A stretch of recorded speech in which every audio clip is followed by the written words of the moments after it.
Welcome to Truth Behind Travel Podcast, a platform for tourism, travel, and hospitality professionals and enthusiasts to share, learn, and unlearn what we need to create better tourism, protect the environment, and become better humans.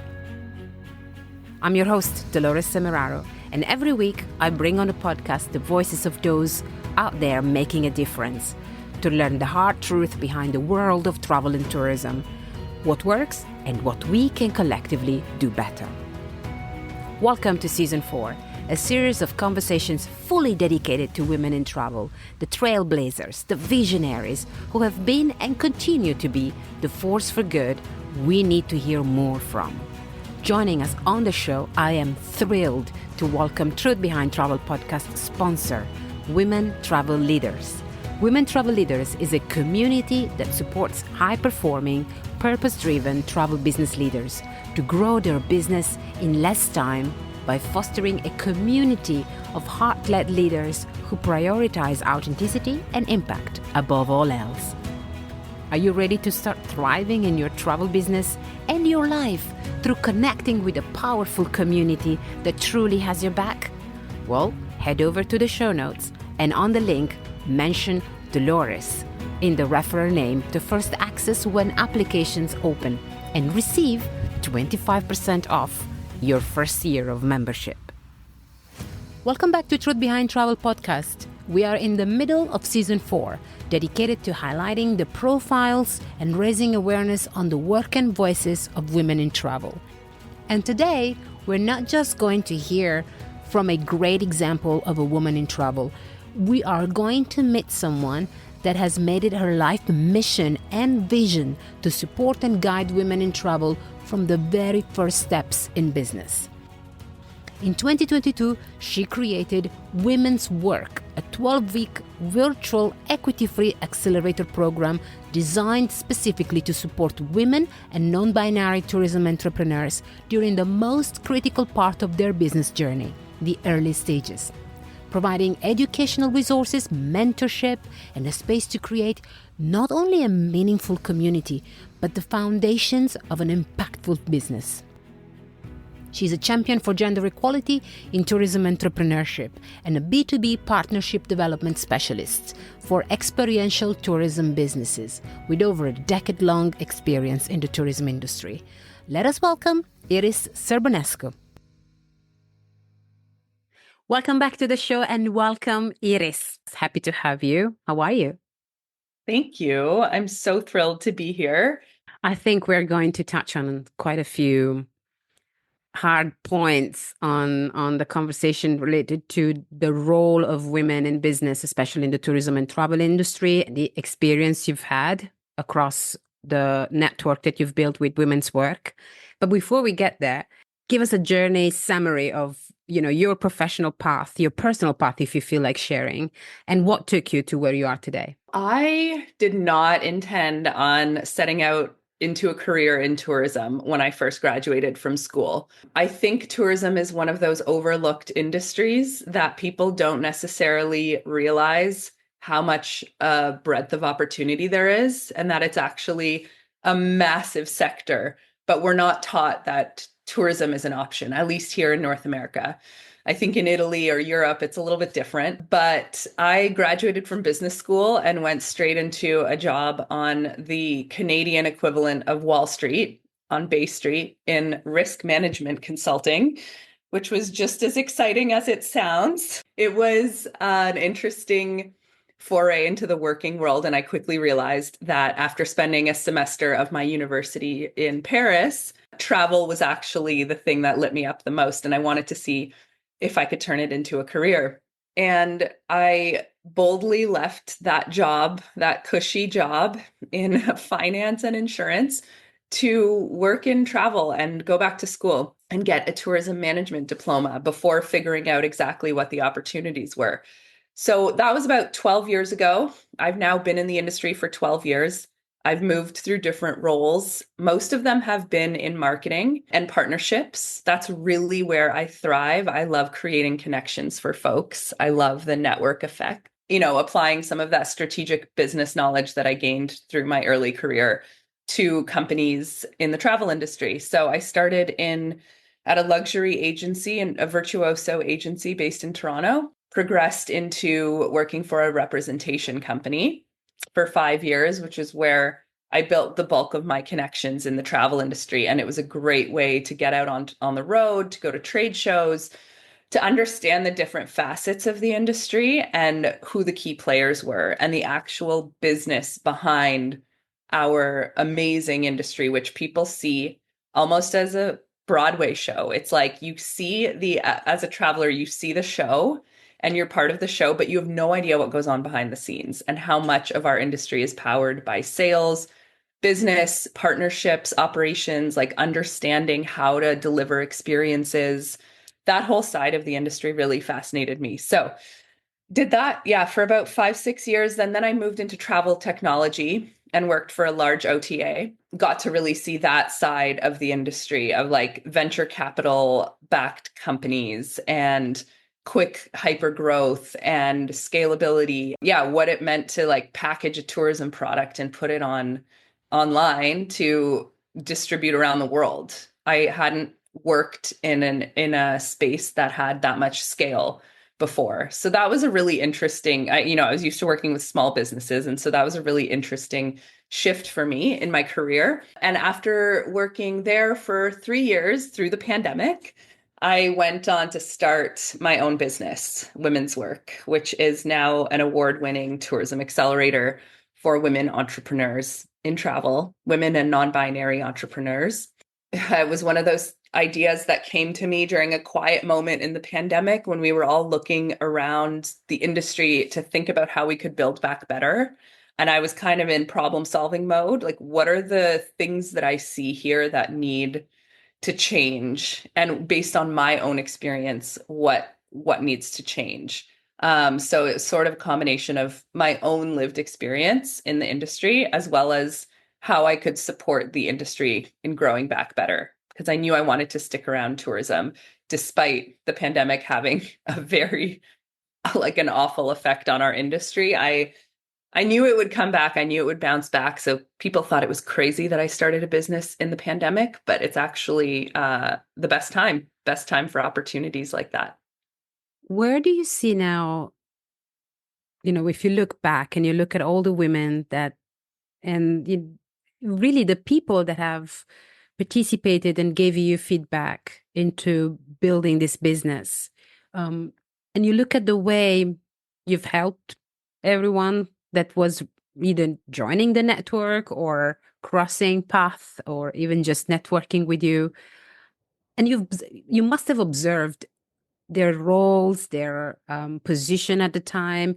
And I completely agree with you. When I saw some other businesses, even this podcast started during the pandemic, at the point where people were not communicating, were not meeting, were not coming together within the industry. I started a podcast to have a platform for people to share. And that platform then became a vessel of voices, a vessel of resilience, of strength, of innovation. And I love that we keep having these voices on the podcast. When I came across your profile, and I thought you must have seen firsthand, you must have witnessed a number of roles within the women-led businesses in travels and travel and tourism, and many seeking support or needing help. So if you look at where we are as women in the travel and tourism industry, I'm curious to know, where do you see us being right now? Are we building? Are we thriving? Or are we just getting by? Good question. Okay, well, I have to preface this with the fact that I'm an eternal optimist. So I'm going to say we're thriving. Where we are right now as a society and where we are in our industry, and every industry really, has been based on a series of decisions that we made over the last, decades, probably like 80 years. So what I see now is things are changing really quickly, despite the fact that systemic change in terms of gender equality and gender equity take a long time to shift. There's a lot of like optimism. There's never been a better time for women to take on their own ventures. We do get more support now, despite, we still live in a patriarchal capitalistic society, but I'm still seeing how much the changes that we're making now are going to impact us in 20 years. Like the businesses that are starting now, the types of equitable systems that are being shifted now, we're going to reap the rewards of that later. So I think that even though it's not perfect yet, there's a lot that's happening on the building front that's going to bode very well for all of us, because, women being in power is better for everyone, not just for women. There's a lot of stats around how women-led businesses tend to outperform male-led businesses in many industries, especially as well as in tourism. So I am seeing that we're thriving. I'm seeing like amazing companies like Greet Her, Navi Savvy, some of these like very quickly growing technology companies are finding market niches and just going after it. One thing I just want to say about this topic, though, is in the process of building, there is more of an emphasis on following our capacity instead of following our desire to have growth at all costs. And what I mean by that is that, burnout has been a really big topic of discussion since the pandemic. There's a McKinsey study that shows that women have experienced burnout at double the rate than men since the pandemic. And so there's this refocus on building a business with intention, and that also suits not only our desires, but also our capacity for taking on that growth. There's a burden of unpaid labor that women have to do around the house. Not that they have to, but there's this expectation, and the conditioning of women in society is that they do take on more of the unpaid labor, invisible labor, they call it. And so burnout is accelerating amongst women, and we're just becoming much more aware of boundaries and creating ventures that align with our lives, and not just, that idea of growth. You just mentioned earlier about the choices that we're making today and the benefits of it. We will only reap them later on or in 20 years. What kind of choices are those? The choice for people to start elevating, like to be allies to women, to people of color, to folks in the industry that are underrepresented, that desire positions of power and that want to grow in the ways that they want to grow.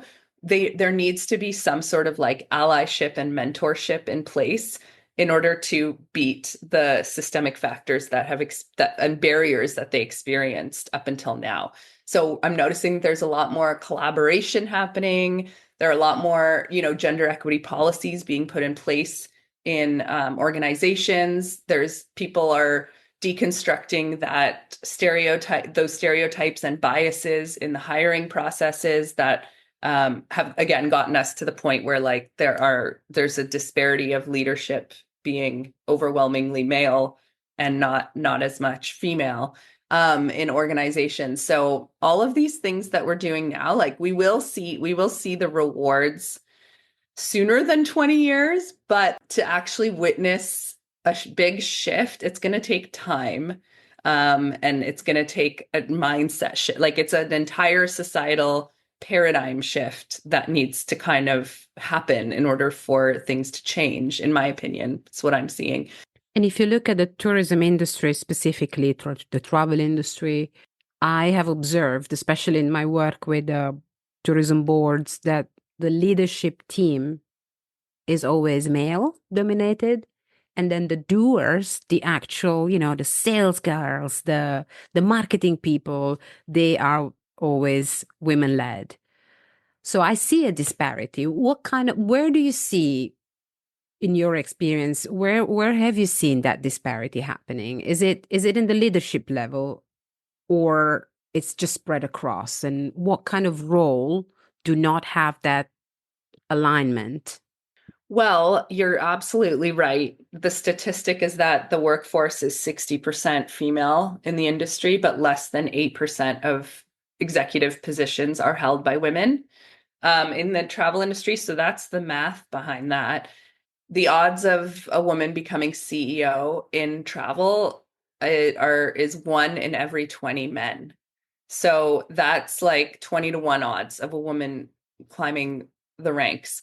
And I don't say this from like a victim standpoint, like this is just the data. And again, like the decisions that we've made up until now have gotten us here. But I think we're choosing differently now as a society. And we're noticing the barriers that are leading to this gender gap and this disparity. And because when folks enter the workforce, there is data behind this that it's fairly equal, men and women, on their entry level positions when they enter the workforce at a younger age. Then as we get further and further, have opportunities to climb the corporate ladder, so to speak, it tends to then become unbalanced. And there are a lot of reasons for that we can get into if a little bit later on in this conversation. But we really see that disparity, as you said, from the frontline service-based kind of like lower paid roles to the top. And to be fair, in travel, there are quite a few women in senior management and middle management. But again, the money and power is disproportionately allocated, very disproportionately allocated, if less than 8% of board positions are held by women. Is it just me, or do I sense that if I look at the travel industry, women with CEO title are CEO and founder of that company rather than being CEO as an appointed, valuable, leading person in the organization? 100%. The societal structures, the 9 to 5 world, the requirements of being a CEO at a larger corporation are less appealing and less accessible to women. And so they're kind of forced to go and start their own businesses if they want that CEO title. I mean, that was the case for many women who've gone through my program. They're like, we want to take the power back. Like, we don't want to wait 10 years to get into the appointed CEO position and then face potential discrimination and harassment and all the things that come with, being more visible.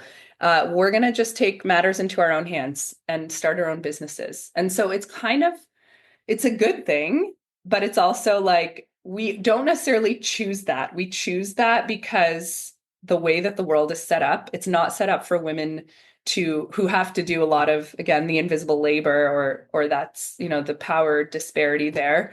It's not set up for them to succeed. Like the 9 to 5 world which I think is changing because of the pandemic, but the networking opportunities on the golf course, things like that are predominantly more accessible to men, those types of opportunities, we need to create our own paths in many ways. It's like there's a difference between fighting upstream and then just like trailblazing your own path. And I think women are just choosing to go ahead and create their own their own business that has their own equity instead of working for somebody else.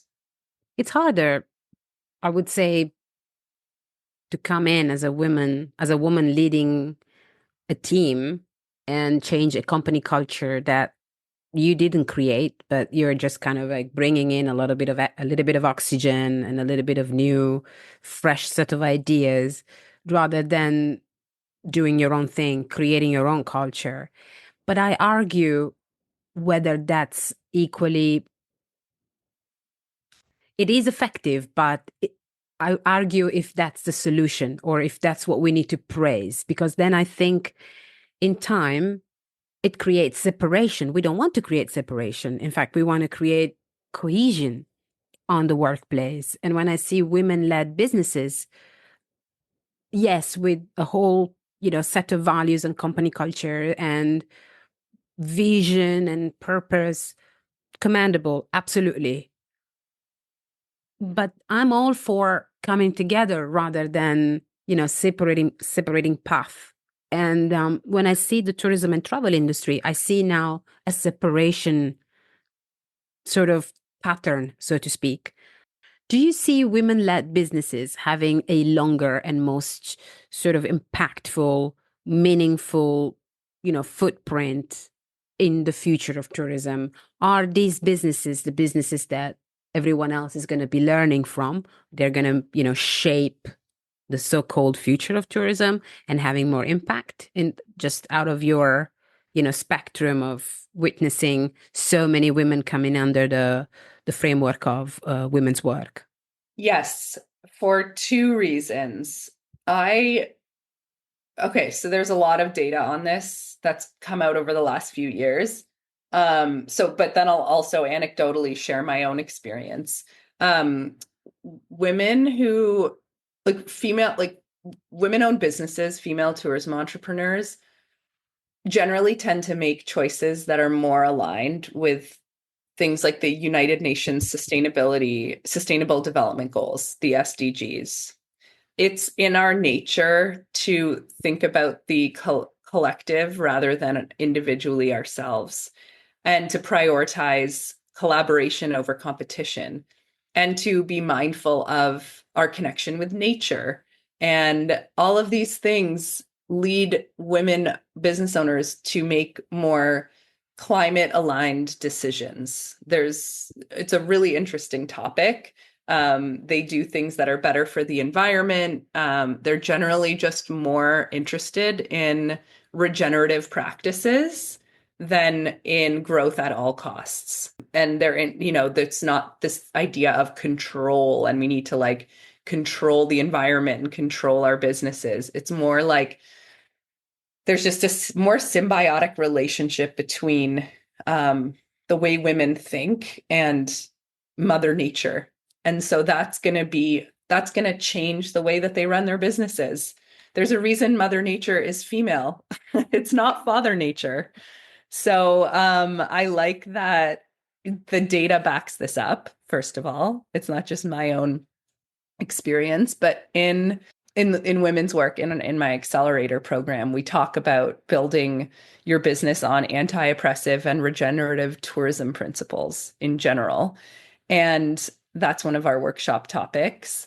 And we also discuss cyclical living. So women live in cycles, 28-day cycles, and men don't have a cycle. So there's that difference as well, where like we have to shift and adapt based on where we are at any point in the month. Our energy levels are different. Our, emotions are different. And we take a different approach to business as a result. If we don't do that, then we burn out. And I've really noticed that when we can align ourselves with like our monthly cycles of nature, building our businesses in a way that is like a regenerative spiral like this instead of a straight line upwards, it's just more beneficial and more sustainable for everybody involved. Then there's also the idea that if 85% of the purchase decisions in travel are made by women, wouldn't you want a woman who's making the decisions and running the business to make the business most viable as possible? It's just like the company has to align itself with its market. You have to understand your market, and there's no better way than having the same lived experience as the customer. So, or not the same, no one's lived experience is the same, but as a woman, we just have distinct lived experience over a man. So it's an interesting it's an interesting topic to dive into. I could talk about, cyclical living and regenerative business forever, but those topics are just much more appealing and relevant to women. I do understand that it really impacts the energy levels and the intention, the clarity, the vision. And this must be one of the key topics also across the work that you do with women's work. And I want to know, just to begin with, like what propelled you to create women's work? Why creating a system of supporting, I don't know even how to, if it's a framework, if it's really just holding the hands of women around the world and having them holding each other's hands. And I find this so amazing and so important because it's so rare. So where did it all get started? I started this based on my own experience as a woman in the travel industry. and my own experience as a woman who wanted to start her own business and noticed all of the barriers that were coming up internally. I had been employed for, 9 years at this point, and I knew I wanted to start a company in travel, but I wasn't sure what exactly I would do and how I would help the industry build back better. Again, that was really important to me. I started reflecting on like, okay, what does the industry need? What do I need? And our biggest, well, you don't necessarily know, but our biggest motivator can be turning our pain into purpose. And I struggled in different ways throughout my career as a woman, as a woman as part of the LGBTQ plus community. I identify as bisexual. And that was a really challenging place to be, 15 years ago. Now it's totally changed. Thankfully, society's moving in the right direction. But I experienced discrimination, harassment, barriers, woman to woman bullying. I'd have female bosses who would be seeing like competition over collaboration.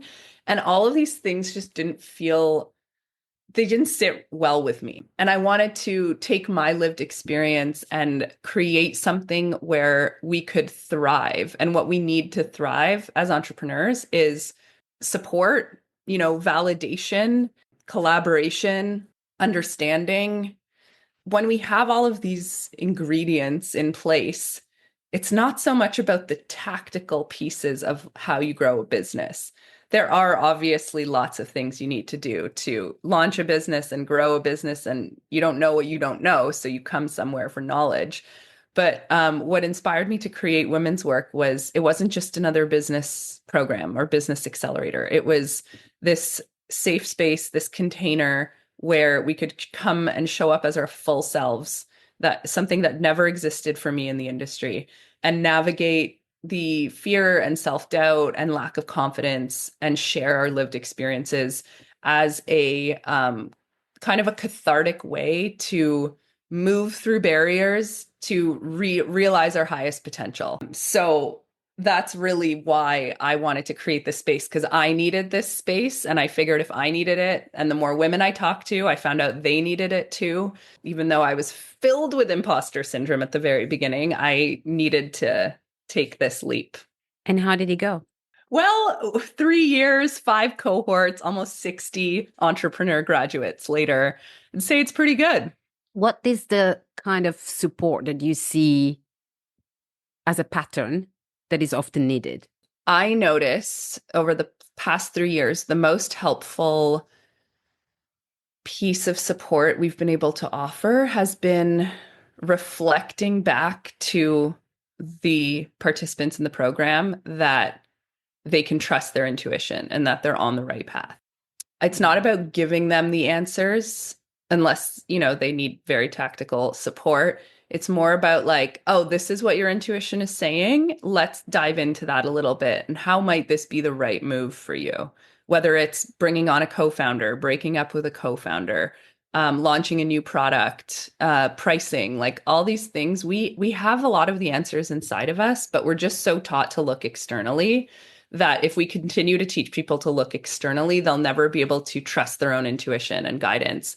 And that's why I like to share about Women's Work being an investment in the foundation of being an entrepreneur. So it's not like you get all the answers for 12 weeks and then you're on your own and you don't know what you're doing. It's like we're setting up the foundation for you to trust yourself, essentially.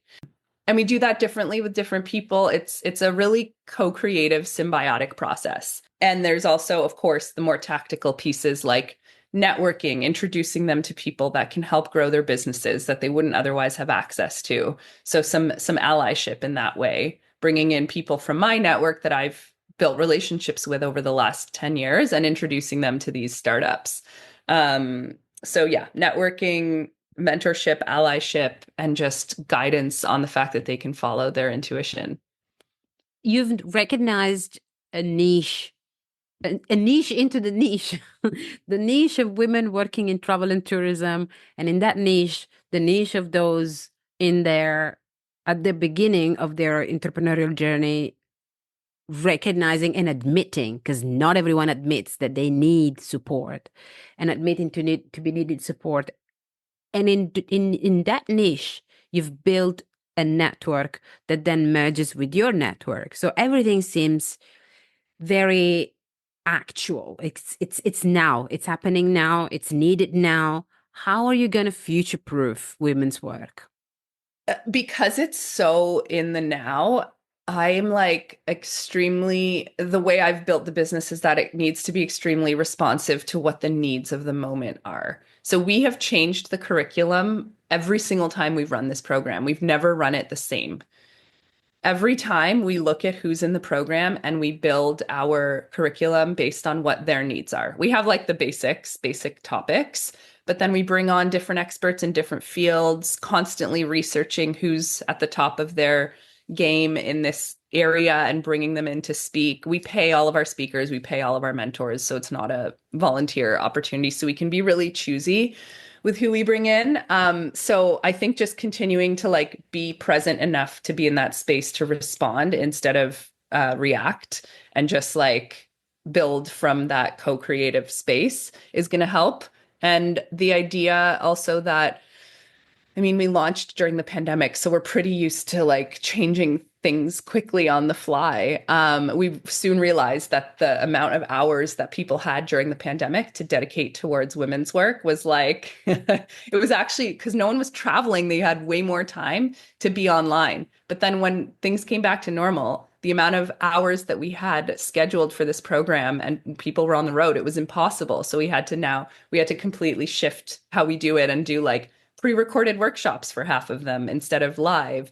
And so we're just like constantly changing. But I would say the biggest way to future-proof for me is like continuing to focus on regenerative principles, continuing to solve for burnout, because that's just going to keep going. And, you can never solve for the problem, but just keeping in mind the idea that we want to build within our capacity and not overcommit and overstretch ourselves.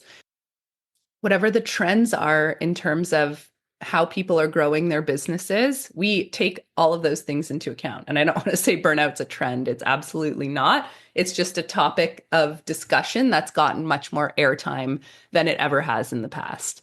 And so how can we not contribute to that problem by educating people and listening to their capacity, which is like a very difficult thing to do. I myself have suffered from burnout twice in the last 3 years while building women's work. And so that's why I'm really passionate about this topic.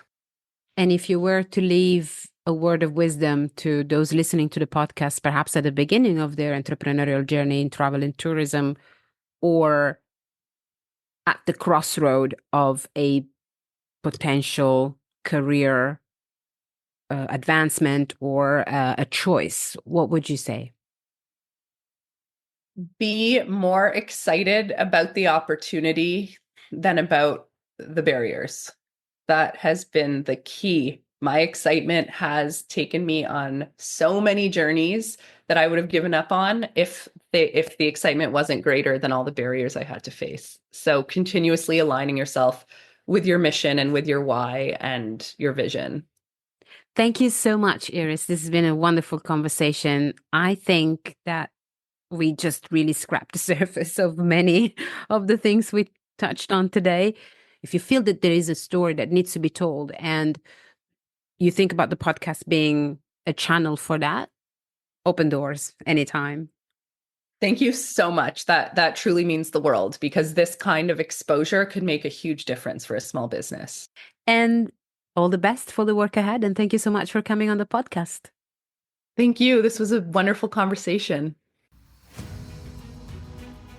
Thank you for joining me on the podcast today. What a conversation, value-driven, full of insights and inspirational, really talking points that do deserve more than just a podcast episode. I know they got me thinking a lot about my first steps as a woman in travel and tourism. And I'm sure that the contact details of Iris Serbanescu that I will put in the show notes will be very useful to those who want to get in touch with her, discuss her journey, and get to know more about Women's Work Accelerator program. Thank you so much for being with me on the podcast today. If you like this episode and you want to share it with your community, your family, your friends, your colleagues, do take the link, share it on your next post on social media or across your community. And most importantly, do not hesitate to get in touch with me if you think I should have asked different questions, or maybe there's a question you want to ask. Thank you. Until next time, goodbye, my friends.